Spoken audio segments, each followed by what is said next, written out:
The blue-skinned girl sat alone at the far end of the cafeteria. Her name was Lyra, and she was the only Zentari at Westridge Interspecies Academy.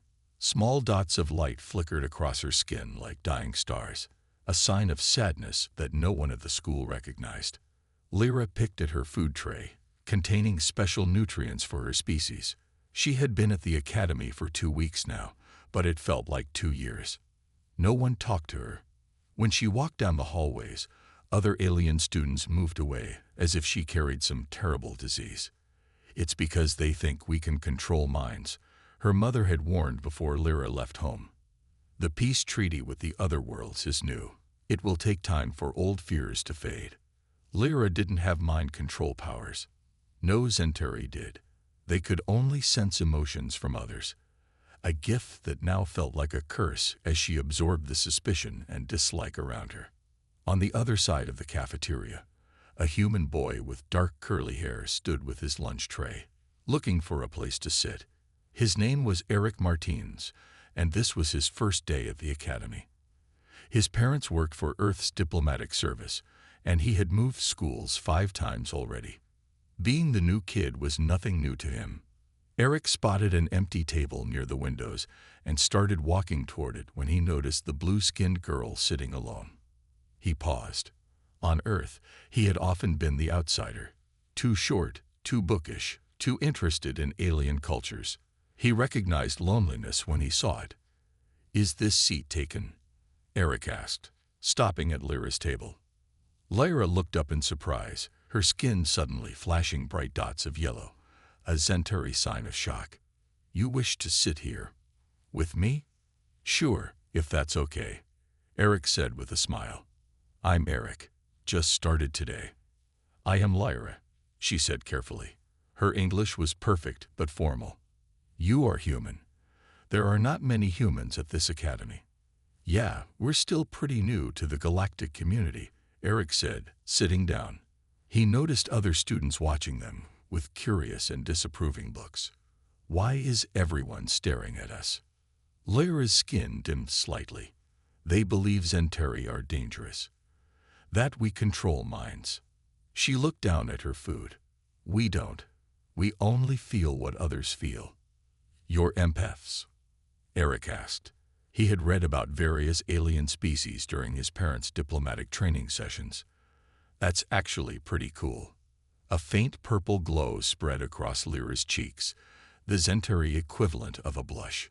"Most find it threatening." Before Eric could respond, a tall student with gray skin and small horns walked by their table, deliberately bumping it hard enough to spill Eric's drink. "Watch where you put your tray, human," the student said. Then he looked at Lyra with narrowed eyes. "Making her control you already? Pathetic." The gray-skinned student walked away, his friends laughing. "Who was that jerk?" Eric asked, grabbing napkins to clean up the spill. "Drex. He is Voraxian. His people and mine have history." Lyra's skin had gone almost completely dark. "You should not sit with me. It will make things difficult for you." Eric shook his head. "I'm not scared of bullies. I've dealt with them before." The academy bell rang, signaling the end of lunch period. Lyra gathered her things quickly, keeping her head down. "What class do you have next?" Eric asked. "Xenobiology with Professor Keel," Lyra said quietly. Eric smiled. "Me too. Mind if I walk with you?" For the first time, small dots of warm orange light appeared on Lyra's skin, a cautious sign of hope. As they walked to class together, other students whispered and stared. Eric didn't care. Something about this blue-skinned alien girl made him want to know more. And the way others treated her made him remember what his father always said. "Humans may be new to the galaxy, but we bring something special. We stand up for what's right, even when it's not easy." Eric had a feeling that making friends with Lyra would definitely not be easy, but something told him it would be worth it. The xenobiology classroom was arranged in horseshoe-shaped rows facing a large display screen. Professor Keel, a tall insect-like alien with 4 arms, was assigning lab partners when Eric and Lyra walked in. "Ah, our new human student," Professor Keel said, clicking his mandibles together. "Eric Martinez, yes. Please take a seat next to Lyra. You two will work together this term." Several students whispered. A green-skinned girl with gills made a face and leaned away as Eric and Lyra walked past. "Looks like we're stuck together," Eric said with a smile as they sat down. "Stuck?" Lyra asked, her skin dimming in confusion. "Sorry," human expression. "I meant we're partners now, which is good." Lyra nodded slowly. "You are different from other students." The class began, and Professor Keel explained their first lab project, studying cell samples from various species to compare basic biological structures. Eric and Lyra worked well together. She knew more about xenobiology, but Eric had steady hands that were good for preparing slides. "You're really smart," Eric said after Lyra correctly identified all their samples without looking at the guide. "How do you know so much?"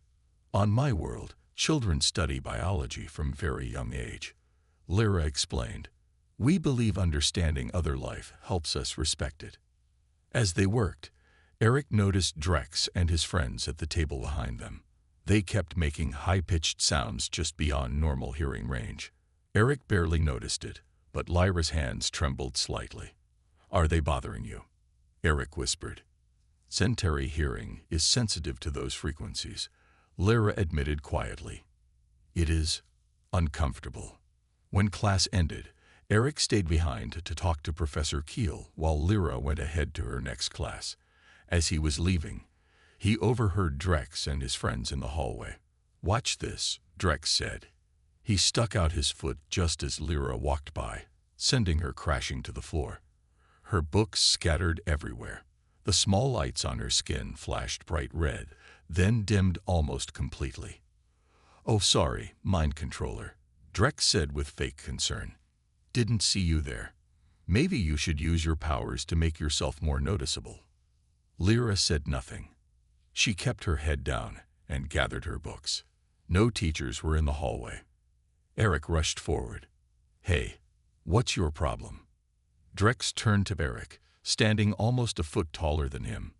"My problem? My grandfather died fighting her kind. Centauri are dangerous. They get in your head." He tapped his temple. "You're new human. You don't understand galactic politics." "I understand bullying when I see it," Eric said. He knelt down to help Lyra pick up her things. Drex laughed. "The human has a soft spot for the mind witch." "How cute." A teacher rounded the corner, and Drex and his friends quickly walked away. Eric helped Lyra to her feet. "You should not have done that," Lyra said. "Now they will target you too." "I've dealt with bullies before," Eric said. "On Earth, I was always the small kid who liked books instead of sports." Lyra looked at him curiously. "Why help me? We just met." Eric shrugged. "Where I come from, standing up for others is the right thing to do." They walked together to the next class. In the following days, Eric continued to sit with Lyra at lunch. Some human students warned him about getting involved in alien politics, but he ignored them. One afternoon, when they were studying in the library, Lyra finally asked the question that had been bothering her. "Are you not afraid of my abilities? Everyone else is." Eric looked up from his tablet. "What exactly can you do? You said you feel emotions, right?" Lyra nodded. "Centauri are receptive empaths. We sense emotions from others but cannot change or control them. That is just a myth." "That's actually interesting, not scary," Eric said. "It must be hard, though, feeling everyone's negative emotions about you." For the first time, Lyra's skin glowed with a warm golden light, a Centauri smile. Something rare and precious had happened. Lyra had found a friend who wasn't afraid of her. 3 weeks had passed since Eric first sat with Lyra in the cafeteria. While most students still avoided them, a few curious ones had started to say hello. One of them was Penny, a human girl with bright red hair who sometimes joined them at lunch. "So you can feel what I'm feeling right now?" Penny asked Lyra one day. "Not exactly," Lyra explained. I sense strong emotions nearby, like colors in the air. Right now, you feel curious and a little nervous. Penny's eyes widened. That's amazing. Is it hard being around so many emotions all the time? Before Lyra could answer, a loud crash interrupted them. Drex had accidentally knocked over his lunch tray near their table, splashing food on Lyra's uniform. Oops, Drex said with a cruel smile. My mistake. The cafeteria monitor, a distracted robot, simply sent cleaning drones without investigating. Eric stood up to confront Drex, but Lyra gently touched his arm. It's not worth it, she whispered. I have extra clothes in my locker. After Lyra left to change, Eric turned to Penny. Has the bullying always been this bad? Penny nodded sadly. It got worse after the Galactic history midterm last week. Lyra got the highest score, and Drex failed. His father is some important Voraxian official who expects perfect grades. Eric frowned. Something had to be done, but direct confrontation wasn't working. That night, he spent hours researching Centauri culture in the Academy archives. He learned that Centauri were deeply communal beings. On their home planet, they lived in large family groups and were never alone. Isolation was considered a cruel punishment in their society. No wonder Lyra was suffering. Being the only Centauri at school was painful for her on a cultural level, not just socially. The next day in xenobiology, Professor Keel announced a special project. You will each present on the biological adaptations of a species and how those adaptations shape their culture. You and your partner will work together. Can we choose any species? Eric asked, raising his hand. Yes, Mr. Martinez. Any documented species in the Galactic database. Eric turned to Lyra with excitement. Let's do a presentation on humans and Centauri. We can compare how differently we evolved, but still have things in common. Lyra's skin flickered with nervous blue lights. Are you sure? Most students don't want to learn about Centauri. That's exactly why we should do it, Eric insisted. If they understood your species better, maybe they wouldn't believe all those rumors. They spent the next week working on their project. Eric shared stories about Earth and human traditions, while Lyra explained Centauri culture. She showed Eric how the light patterns on Centauri skin were used for communication, and how their empathic abilities helped create a peaceful society. Our biggest challenge was learning to shield ourselves from negative emotions, Lyra explained. Young Centauri must practice emotional control from childhood. Is that why you can handle Drex's bullying without losing your cool? Eric asked. Lyra's skin dimmed. I was trained well, but it is still difficult, especially without my family network for support. On presentation day, Eric and Lyra prepared the lab's holographic projector to show images of both their worlds. As they set up, Eric noticed Drex whispering to his friends and snickering. I don't like this, Eric muttered. They're planning something. Lyra checked the presentation file on her tablet. Everything seems fine here. Professor Keel called them up first. Let's begin with humans and Centauri, an interesting comparison. As Lyra activated the presentation, the holographic display showed not their carefully prepared slides, but crude propaganda images from the Centauri-Voraxian War, with text describing Centauri as mind controllers and galactic threats. Lyra froze in shock, her skin going completely dark. The class erupted in whispers. Professor Keel frowned and quickly shut off the projector. Who is responsible for this? He demanded, looking around the classroom. Drex and his friends tried to hide their laughter. Eric's hands balled into fists as he realized what had happened. Someone had hacked into Lyra's tablet and replaced their presentation. The friendship between human and Centauri was about to face its biggest test. The classroom fell silent as Professor Keel turned off the projector. Lyra stood frozen, her skin now flashing rapidly between dark blue and angry red, a Centauri stress response that looked alarming to those unfamiliar with her species. Miss Lyra, what is the meaning of this inappropriate material? Professor Keel asked, his forearms crossed in disappointment. I didn't. Lyra struggled to speak, her emotional control slipping. The lights on her skin flashed more intensely. A Varaxian student jumped from his seat. See, she's losing control. Zentari are dangerous.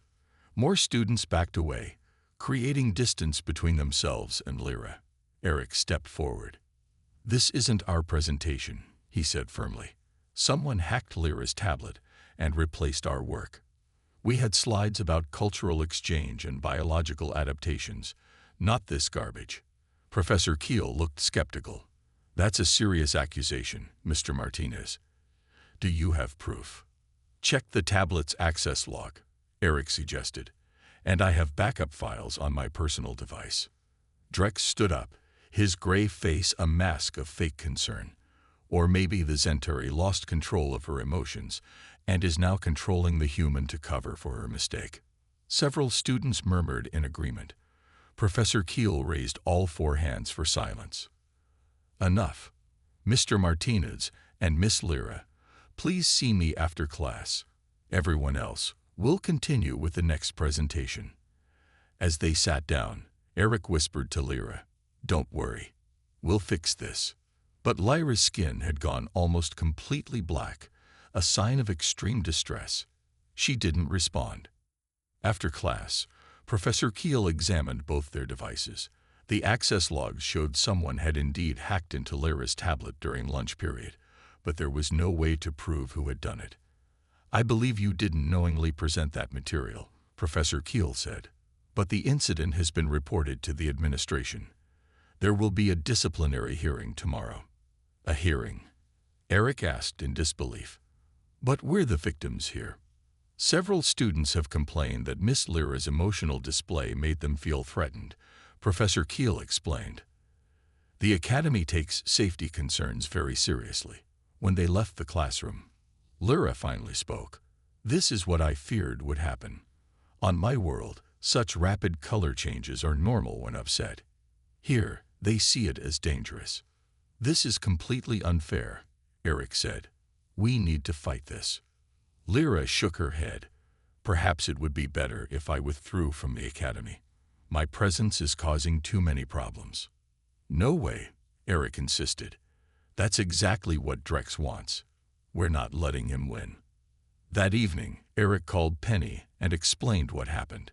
Penny agreed to help them prepare for the hearing. My older sister is studying galactic law, Penny said. She says the Academy has anti-discrimination policies about different species' biological responses. They can't punish Lyra for her natural skin reaction.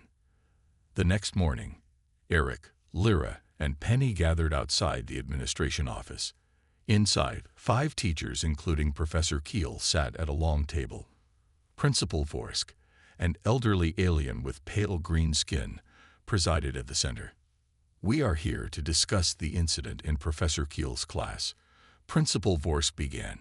Miss Lyra, you are accused of presenting inappropriate material and causing a disruptive emotional display. Before Lyra could respond, Drex and 2 other Varaxian students entered the room. We have witnesses who felt threatened. Principal Vorsk explained. Drex gave a dramatic account of how frightened students felt when Lyra's skin began flashing with aggressive colors. The other Varaxians nodded in agreement. When it was Lyra's turn to speak, her voice was so quiet they could barely hear her. I did not change the presentation, and my color response was not aggression, but distress. A common claim among Zentari caught using emotional manipulation. One of the Varaxian students said. Eric couldn't take it anymore. He stood up suddenly, his chair scraping loudly across the floor. This is nothing but prejudice, he said, his voice firm but controlled. And I can prove it. All eyes in the room turned to Eric as he stood facing the panel of teachers. Even Lyra looked up in surprise, her skin flashing with tiny dots of curious yellow light. Young man, this is not the place for outbursts, Principal Vorsk said sternly.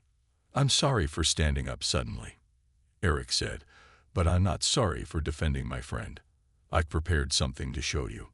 He pulled out his tablet and connected it to the room's display system. What is this? one of the teachers asked. A simple demonstration of how different species see colors, Eric explained. He displayed a series of color patterns on the screen. These are standard Academy vision tests. Humans see them one way, Voraxians another, and Centauri yet another. Eric tapped his tablet, and the screen showed a split image. On one side were Lyra's skin patterns from yesterday's incident. On the other side were similar patterns in different colors. The left shows what happened yesterday. To Voraxians, these rapid red and blue flashes look similar to their own morning colors. But to Centauri, these exact same patterns mean extreme distress and fear. He tapped again, showing a brain scan. This is a standard medical reference of Centauri emotional states. The pattern Lyra displayed yesterday matches exactly with their distress response, not aggression. The teachers looked at each other uncertainly. Principal Vorsk frowned. "Where did you get this medical information?" "The Academy Library," Eric said. "It's all publicly available, but no one bothered to look it up before accusing Lyra." Penny stood up next. "Also, the Academy's own rules state that students cannot be punished for natural biological responses. It's in the diversity policy, Section 12. Principal Vorsk looked uncomfortable. Even if the colors were misinterpreted, there's still the matter of the inappropriate presentation. "We've already proven someone hacked Lyra's tablet," Eric said. "And I think I know who." He pulled up another file on his tablet. This is the security camera footage from the cafeteria yesterday.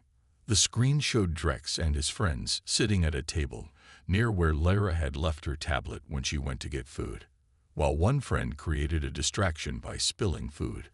Drex quickly took Lyra's tablet and did something to it before putting it back. The room went silent.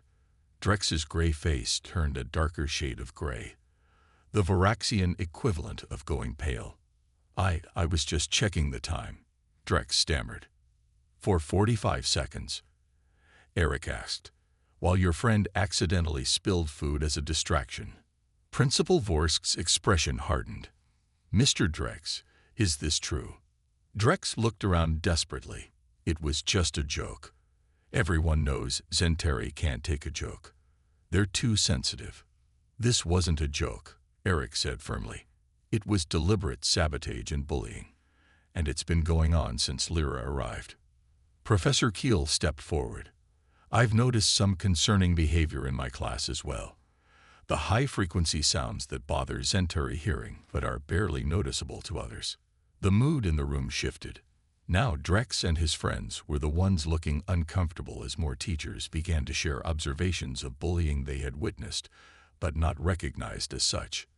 Lyra finally spoke up, her voice stronger now. "I don't want anyone punished. On my world, when there is conflict, we seek understanding, not punishment." Principal Vorsk looked at Lyra with new respect. "That is quite mature. But actions must have consequences." "Then let the consequence be education," Eric suggested. "Make Drex and his friends learn about Centauri culture and biology. Make them understand why what they did was wrong.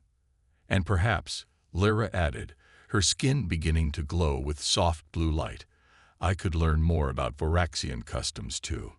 Maybe there are misunderstandings on both sides." Principal Vorsk nodded slowly. "A cultural exchange instead of punishment. Interesting. Very well, the disciplinary charges against Miss Lyra are dropped.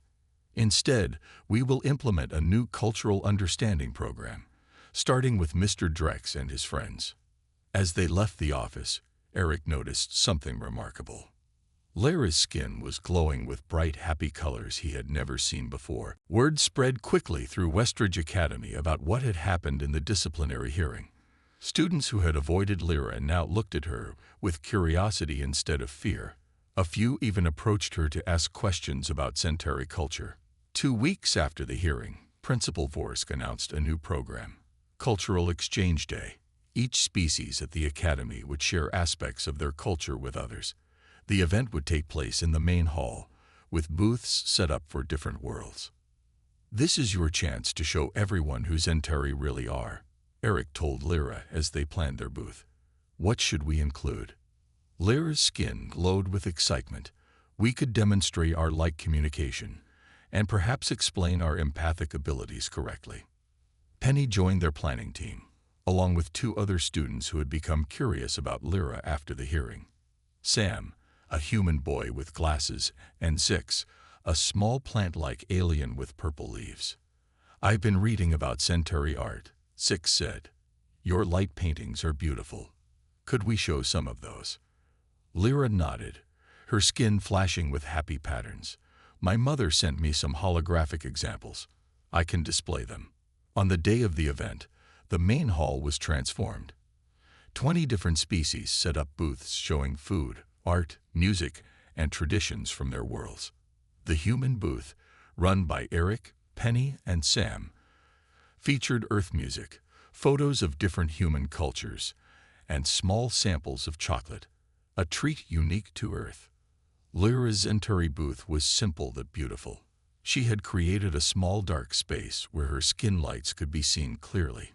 Inside, she demonstrated the patterns Centauri used to communicate emotions.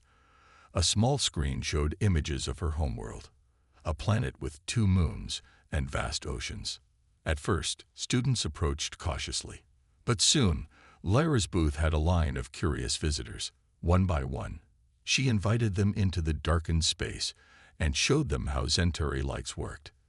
"The patterns we make are like your facial expressions," she explained to a group of younger students. "When I'm happy, I glow like this." Her skin lit up with warm orange dots.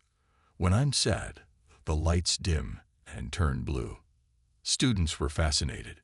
Some even tried to mimic her patterns with small lights they held. From across the hall, Eric watched with a smile. He was helping at the human booth but kept glancing over at Lyra. She seemed different today, more confident, her movements relaxed. For the first time since he'd met her, she looked truly comfortable. "Your friend is doing well," Principal Vorsk said, appearing beside Eric. "This event was a good idea." "Thank you for approving it," Eric replied. "It's making a difference." Even Drex and his friends were participating. As part of their consequence for bullying Lyra, they had been assigned to learn about Centauri culture and create an informational display. Their booth explaining Centauri Varaxian history was surprisingly well researched, showing both the conflicts and peace efforts between the species. Near the end of the day, something unexpected happened. Drex approached Lyra's booth. The line had dwindled, and she was alone when he entered the darkened space. Eric noticed and moved closer, ready to intervene if needed. But instead of causing trouble, Drex spoke quietly to Lyra. From outside, Eric couldn't hear what was said, but he could see Lyra's skin patterns shift from cautious blue to a calm, steady purple. When Drex emerged, his expression was thoughtful. He noticed Eric watching and gave a small nod before walking away. "What was that about?" Eric asked when he reached Lyra's booth. "He apologized," Lyra said, her voice soft with surprise. "He said learning about my world made him realize his grandfather's stories were outdated. The war ended 2 generations ago, but his family kept the hatred alive." Eric smiled. "Does this mean the bullying is finally over?" "Perhaps," Lyra said cautiously. Her skin flickered with hopeful yellow lights. "But changing minds takes time. This is just the beginning." 3 months had passed since the cultural exchange day. The halls of Westridge Academy looked different now. New signs had been added in multiple languages, and information screens displayed facts about different species' biological needs and communication styles. The biggest change was in the cafeteria. Instead of students clustering by species, the tables were now mixed. Humans sat with Varaxians, plant-like Zixians shared food with insect-like Keelans, and in the center of it all was Lyra, her blue skin glowing with happy patterns. Eric sat beside her, along with Penny, Sam, and even Drex, who had slowly become part of their group. The former bully now asked Lyra thoughtful questions about her world and helped other students understand Centauri expressions. "I still can't believe how much things have changed," Penny said, looking around the cafeteria. "Remember how everyone used to avoid Lyra? Humans have a saying, Sam added. Sometimes it just takes one person to make a difference. Everyone looked at Eric, who blushed and shook his head. It wasn't just me. Lyra was brave enough to stay even when things were tough. Lyra's skin flickered with modest purple lights, and Principal Vorsk listened. Many administrators would have ignored the problem. Speaking of Principal Vorsk, Drek said, pointing to the cafeteria entrance, "He's coming this way." The principal approached their table, his green face serious. "Miss Lyra, Mr. Martinez, may I speak with you?" They followed him to his office, where a surprise awaited them. On the principal's view screen was the face of an older Centauri female, Lyra's mother. "Mother." Lyra's skin lit up with bright, happy patterns. "I didn't expect to see you until break." "Hello, my daughter," the Centauri woman said warmly. "Your principal contacted me about something important." Principal Vorsk turned to Eric and Lyra. "The Galactic Education Council was impressed by our cultural exchange day. They've asked us to develop a program that other schools can use. I'd like you both to lead the project." "Us?" Eric asked in surprise. "Yes," the principal nodded. "Your friendship started this change. Who better to show others how it's done?" Lyra's mother smiled. The council also approved funding for more Centauri students to attend academies across the galaxy. 5 new students will join Westridge next term. Lyra's skin flashed with excitement. "I won't be the only Centauri anymore." "No," Principal Vorsk said, "and we want you to help them adjust. Your experience will be valuable." After the meeting, Eric and Lyra walked through the academy garden. The trees were blooming with purple flowers, and the air was sweet with their scent. "Are you happy about the new Centauri students coming?" Eric asked. "Yes," Lyra said, her skin glowing softly, "but also nervous. I want them to feel welcome from the start, not go through what I did." "They won't," Eric assured her. "The academy is different now. You helped change it." Lyra stopped walking and turned to Eric. "No, we changed it together. On my world, there's a saying, one light alone can be extinguished, but many lights together create a beacon that cannot be dimmed." Eric smiled. "That's beautiful. It's how I think of our friendship," Lyra said. "Before you stood up for me, my light was fading. I was alone and afraid, but you weren't afraid to be my friend when everyone else was." "That's what humans do," Eric said simply. "At least, the best of us. We see beyond differences. We stand up for what's right." As they continued walking, they passed a group of younger students sitting under a tree. One of them, a small Voraxian boy, was reading aloud from a tablet. The story was about a human and a Centauri who became friends despite their differences. Lyra and Eric exchanged smiles. They didn't need to say anything.